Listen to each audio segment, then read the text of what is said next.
मोहम्मद मुस्लिम शेख, आप देख रहे हैं मुंबई ब्रेकिंग न्यूज़। जिस तरीके से हमने कल एक न्यूज़ चलाए थे जो अबू हाशिम आज़मी के कॉलेज का घोटाले का उसी आरोप लगा था, उसी का जवाब देने के लिए हमारे साथ इमरान सर मौजूद है। इमरान सर, क्या कहना चाहेंगे कि किस तरीके से जो कल बच्चों ने जो आरोप लगाया है कि जो उनको यहाँ पे बराबर से कोचिंग नहीं दिया जाती उनको मैं आपको यहाँ पे रोकना चाहूँगा। अबू हाशिम आज़मी जी का यहाँ पे लेना देना इसके लिए है क्योंकि नियाज़ अहमद में आप यहाँ पे जो चला रहे हैं एजुकेशन ट्रस्ट के अंदर, और प्लस आपने जब एडमिशन हुआ तो जो उनके ही स्लिप उनको दिया गया था बच्चों को एडमिशन का, तो अबू हाशिम आज़मी जी का इसमें पूरा लेना देना है। राइट, बट जो न्यूज़ चल रहा है अबू हाशिम आज़मी साहब का फर्जीवाड़ा जो मैं देख रहा हूँ एजुकेशन का, बट इंस्टीट्यूट मैं चला रहा हूँ, इंस्टीट्यूट मैं नियाज़ पैरामेडिकल चला रहा हूँ, जहाँ पे आसिम भाई ने मुझे सिर्फ जगह प्रोवाइड की है फ्री ऑफ कॉस्ट, जहाँ पे उनका कोई मॉनिटरी बेनिफिट्स नहीं है कि मैं गोवंडी के बच्चों को अच्छी से अच्छी एंड लोवेस्ट कॉस्ट में एजुकेशन दे सकूं। ये इंस्टीट्यूट हमने 2021 में स्टार्ट की थी। 2021 में मैंने आसिम भाई को प्रपोज़ किया था कि भाई मुझे यहाँ पे इंस्टीट्यूट चलाना है गोवंडी के बच्चों के लिए। ये गोवंडी के बच्चों में एजुकेशन की बहुत कमी है और हमारा जो कोर्स है कोई एकेडमिक कोर्स नहीं है, ये स्किल बेस्ड कोर्स है, जॉब ओरिएंटेड। हमारे यहाँ से जो बच्चे पढ़ के निकलते हैं उनको जॉब मिलता है। तो हमारा जो कॉन्सेप्ट है खाली थियरी नहीं है, थियरी प्रैक्टिकल, और प्रैक्टिकल के टाइम पे जो बच्चा फीस भरता है वो ट्रेनिंग के टाइम पे अपनी फीस कवर कर लेता है। तो एंड ऑफ 2 इयर्स जो हमारा कोर्स खत्म होता है बच्चा जॉब के लिए एलिजिबल हो जाता है और अच्छी खासी सैलरी पे लग जाता है। सो 2021 से 2024 तक हमने ये कोर्स रन किया। 2024 में CEDP स्किल इंस्टीट्यूट के साथ हमारा एक कोलैब हुआ टू रन डिग्री कोर्सेज, जो कि बहुत अच्छा प्रोग्राम लगा मुझे एंड मैंने अच्छा प्रोग्राम लगा इसके लिए मैंने उसे रन किया उनके साथ मिलके, जहाँ पे मेरा पार्ट ये था कि मुझे थ्योरी देना था, बाकी लोन, प्लेसमेंट, सर्टिफिकेशन सारा पार्ट, बिकॉज ये प्रोग्राम CEDP का था तो खाली थ्योरी के लिए बच्चों को यहाँ पे आना। मैं आपको एक चीज़ क्लियर कर दूं कि जैसे आप बता रहे कि CEDP का जो आप बता रहे कि पूरा प्लेसमेंट, जॉब और जो भी उनके जो लोन देना था उनका पूरा काम था, लेकिन CBD का मतलब ये भी एक विवाद आया था जो काफ़ी 2023 का या 24 का था, जिसमें स्टूडेंट लोग ने काफ़ी आरोप लगाया था, जिसमें 3 लोगों ने सुसाइड भी किया था। ये आपको शायद नहीं मालूम हो, आप वो न्यूज़ भी, और जिसके बाद वो नितिन नंदगांवकर ने उसको आवाज़ भी उठाया था बहुत से स्टूडेंट को, वहाँ पे उनके पास जाके उन्होंने उसकी कंप्लेंट किया था। ये शायद आपको नहीं मालूम है लेकिन आपको मैं बता रहा हूँ कि इस तरीके से वो विवादों में घिरा हुआ है। नाज़िया पठान ने भी, जो मुंबई के, उन्होंने भी उसके खिलाफ आवाज उठाई थी। तो फिर उसके साथ इस तरीके से कोलैब करना कि कितना सही था? मर्जिया पठान ने जो एलिगेशन या आवाज उठाई थी वो अक्टूबर में उठाई थी 31। हमारे बच्चों के एडमिशन, कोई भी एडमिशन अक्टूबर के बाद के नहीं, आप डेट चेक कर सकते हैं। हमारे सारे एडमिशन जन, फैब, मार्च, अप्रैल के हैं। लास्ट टू लास्ट मई और जून होंगे, बट जब से ये प्रॉब्लम आया हमने BSc कोर्स रन करना बंद कर दिया है, बिकॉज जब ये इश्यूज हुआ था तो हमने उनको कोई एडमिशन्स नहीं दिया और हमारा कोई उनसे एडमिशन्स का अभी नहीं है। जो हमारे पुराने एडमिशन्स है, एलिगेशंस जो इश्यूज आ रहे हैं वो पुराने एडमिशन्स के आ रहे हैं।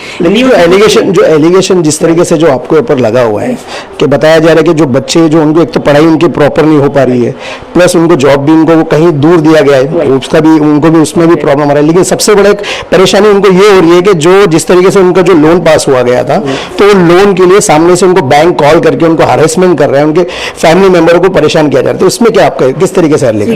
जैसे मैंने आपको बताया ये कोर्स, ये लोन, एवरीथिंग, ये प्रोग्राम CEDP का था। हमने उनको कम्युनिकेट किया है, एक बार नहीं बहुत बार कम्युनिकेट किया है और उन्होंने लोन पे भी किया है। जहाँ तक मुझे अभी इंफॉर्मेशन आई है 4-5 दिन से किसी को कॉल नहीं आ रहा है, मैं श्योर नहीं हूँ, बट आज उनके जो रिप्रेजेंटेटिव थे जो CEDP को रिप्रेजेंट कर रहे थे, ग्यासुद्दीन सर के साथ बैठे थे, उन्होंने अश्योरेंस दिया है कि जो कैंसिलेशन का है और जो भी लोन का इश्यूज है वो मंडे तक आपको हम लोग अपडेट कर देंगे अबाउट इट। लेकिन जो बच्चे ने जो हम लोग को मैसेज बताया उसमें साफ तौर पे बैंक का ही मैसेज था, उनको बताया जा रहा है कि आपको लोन अगर नहीं भरेंगे उनका सिबिल भी खराब हो चुका है और वो कहीं उनको मतलब ये परेशानी आ रही है, काफी परेशानियों की दिक्कतों का सामना करना पड़ रहा है। हमने उनको कम्युनिकेट किया, उनको सारी चीजें शेयर की, उनके मैनेजमेंट के जो रिप्रेजेंटेटिव थे, और उन्होंने इस बारे में बताया कि मंडे तक वो फाइनल पूरा इसका सोल्यूशन करके देने वाले हैं।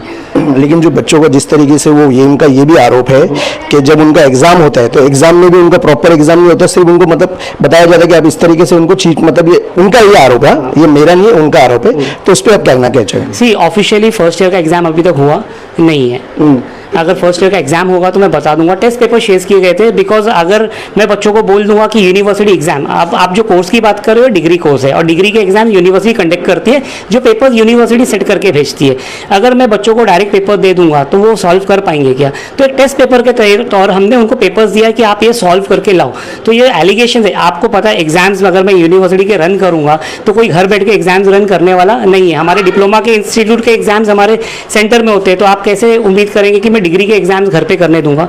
सो डिग्री के कोई एग्जाम्स अभी तक हुए नहीं है। एग्जाम्स का हमने उनको पेपर दिया है कि ये डिग्री के ऐसे एग्जाम्स हो सकते हैं, ये पेपर्स है, आप इनको तैयार करके रखो। तो मतलब कहीं ना कहीं आप ये कहना चाहते हैं कि जो छात्रों का जो आरोप है वो बेबुनियाद आरोप है। सी आपको पता होगा डिग्री एग्जाम्स कैसे होते हैं। डिग्री एग्जाम्स हमारे सेंटर पे होंगे इसकी कोई गारंटी नहीं है। वो यूनिवर्सिटी एग्जाम डिसाइड करेगी कि उनको सेंटर कहाँ लेना है। यूनिवर्सिटी का टाइप सीडीपी से है, यूनिवर्सिटी का टाइप हमारे साथ नहीं है। तो हमारे स्टूडेंट्स का एग्जाम सीडीपी डिसाइड करेगी या यूनिवर्सिटी डिसाइड करेगी। बट जो पेपर्स है वो मैंने उनको मांग के दिया है, because end of the day अगर बच्चा फेल होगा तो वो किसके पास आएगा? मेरे पास आएगा। बराबर। एक स्टूडेंट जो है, जो युवक है, एक छात्र है जिसका नाम कलीम है, उसने भी एक आरोप लगाया है कि जब उसको ये कोर्स नहीं करना था, उसको अपने डॉक्यूमेंट्स रिटर्न लेना था, तो आपने उनसे 25,000 की डिमांड करी, जिसमें उसने 5,000 रुपये आपको दिया। जो जीपे का उसने उनको वो भी दिखाया, मैसेज भी दिखाया। एकदम फेक एलिगेशन है ये, एकदम फेक एलिगेशन है। मेरे पास 10 गवाह है इस चीज़ के। कलीम डिग्री का स्टूडेंट था, डिग्री में उसने एडमिशन लिया था। कलीम को पता है सीडी में डॉक्यूमेंट से तो मुझे पे क्यों करेगा। कलीम ने डिग्री में एडमिशन लिया था, कलीम ने डिग्री कोर्स कैंसिल किया और साथ में अमन ने भी कैंसिल किया। अब उनको मैंने पढ़ाया है तो उनको डिप्लोमा चाहिए था, उन्होंने मुझे पे नहीं किया, उनको डिप्लोमा चाहिए था तो मैंने वो कोर्स को ट्रांसफ़र किया है। इसके लिए आपको मैं 10 स्टूडेंट्स के सामने खड़ा कर सकता हूँ जिनके सामने डील हुई, कोई क्लोज डोर मीटिंग नहीं हुई थी। उसको डिप्लोमा में ट्रांसफ़र करना था तो क्या मैं डिप्लोमा की फ़ीस चार्ज नहीं करूँगा? उल्टा मैंने उसे 10,000 का डिस्काउंट दिया। मेरी फ़ीस 35,000 है डिप्लोमा की, आप किसी से भी पूछ लीजिए। एज ए एग्जिस्टिंग स्टूडेंट मैंने उसको एक करके कि तेरे को 25,000 में डिप्लोमा, वो भी थ्योरी मैंने पढ़ाया है। ऐसा नहीं है कि स्टूडेंट ने पैसा दिया और सर्टिफिकेट लिया। वो मेरा स्टूडेंट है जो 4 महीना मेरे पास 5 महीना पढ़ा है, तो अगर मैं उसका सर्टिफाई करा रहा हूँ तो मुझे नहीं लगता इसमें कुछ रॉन्ग है। एक छात्र है, उसका भी आरोप है कि जब वो नर्सिंग का वो आपके पास यहाँ पे आई है कोर्स करने के लिए, तो आप उसको दूसरे लेक्चर में क्यों बिठाया गया? क्या टीचर नहीं थी? नहीं, लेक्चरर नहीं थे? मैं आपको बताता हूँ, मैं यहाँ 2021 से चला रहा हूँ इंस्टीट्यूट। मेरे पास कोई नर्सिंग के एडमिशन्स नहीं है। क्यों? क्योंकि जब यहाँ नर्सिंग के एडमिशन्स लेने आते हैं लोगों को पता ही नहीं होता, नाइट शिफ्ट करना पड़ता है। लोग आ जाते हैं, सर नाइट शिफ्ट करना है, अरे सॉरी नर्सिंग करना है। तो मेरा पहला क्वेश्चन होता है, तू नाइट शिफ्ट करेगी? सर कंपलसरी है। मतलब 100% हॉस्पिटल में नाइट शिफ्ट कंपलसरी है। यहाँ के लोगों को इतना भी पता नहीं है कि नाइट शिफ्ट कंपलसरी है। फिर मैं उनको बताता हूँ कि अगर तेरे पेरेंट्स तुझे बोल भी देंगे तो आफ्टर डूइंग दिस तू जब शादी करके जाएगी तो क्या गारंटी है तू सर्टिफिकेट को यूज़ कर पाएगी? तो लाइफ में वो कोर्स करो जो लाइफ लॉन्ग आपको काम दे। तो DMLT के लिए मैं हमेशा पिच करता हूँ, because that is a good course जहाँ पे आप खुद का लैब भी चालू कर सकते हैं और आपको नाइट शिफ्ट का इशू नहीं आता है। तो टेक्निकली मैं ये GNM को अवॉइड ही करता हूँ। आप जो स्टूडेंट्स की बात कर रहे हैं मैं उसको बता रहा हूँ, जॉइंट लेक्चर्स हुए हैं। जॉइंट लेक्चर्स कॉमन टॉपिक्स होते हैं बहुत सारे कोर्सेज के। एनाटॉमी फिजियोलॉजी एक ऐसा कोर्स है जो आप पूछे आपने बैठी तो कौन से लेक्चर्स में बैठी? DMLT क्लास में बैठी, बट टॉपिक क्या अटेंड करी थी आप वो उससे पूछिए। एनाटॉमी एंड फिजियोलॉजी के टॉपिक्स जो है बहुत ही कॉमन है और हर मेडिकल कोर्सेज में ये टॉपिक पढ़ाए जाते हैं। और वो स्टूडेंट को मैंने प्लेस भी किया था जो एक दिन में छोड़ के आ गई थी। सेकेंड डे आई, सर मुझे वहाँ नहीं जम रहा है, मुझे कोर्स चेंज करना है DMLT। फिर मैंने उसको DMLT के लिए प्लेस किया वाशी के एक हॉस्पिटल में। एक ही दिन काम करी है, वहाँ से भी छोड़ के आई, सर मुझे आप पुराने वाले हॉस्पिटल में लगा लीजिए। मैंने वहाँ पे सर से रिक्वेस्ट करके बोला कि आप इसको रख लो।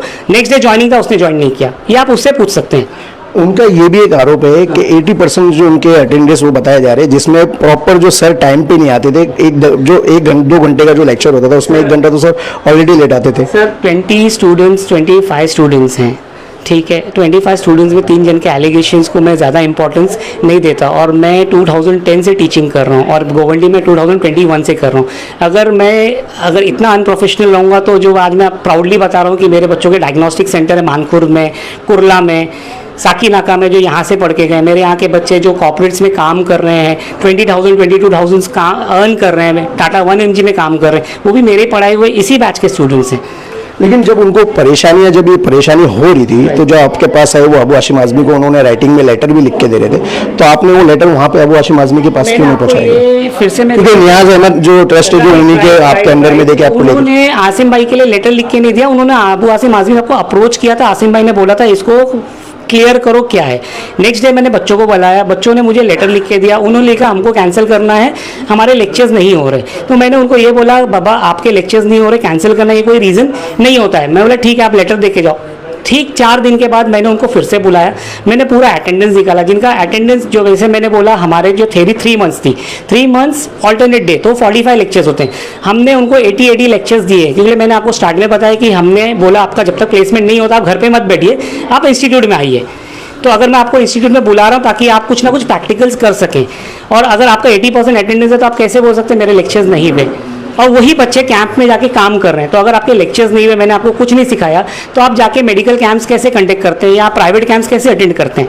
अच्छा, ये जो 3 बच्चे जिस तरीके से परेशानी से जूझ रहे, कर्जदार भी हो गए हो, तो उनका समाधान किस तरीके से आप निकालेंगे? अभी जैसे मैंने आपको बताया ये कोर्स डिज़ाइन किया CDP स्किल इंस्टीट्यूट ने, आज उनके रिप्रेजेंटेटिव आए थे, एक फ्रूटफुल मीटिंग थी, उन्होंने बोला है कि हम मंडे तक आपको इसके बारे में पूरा सोल्यूशन देंगे। तो मैं ये उम्मीद करता हूँ मंडे तक इसका कुछ अच्छा सोल्यूशन आ जाएगा।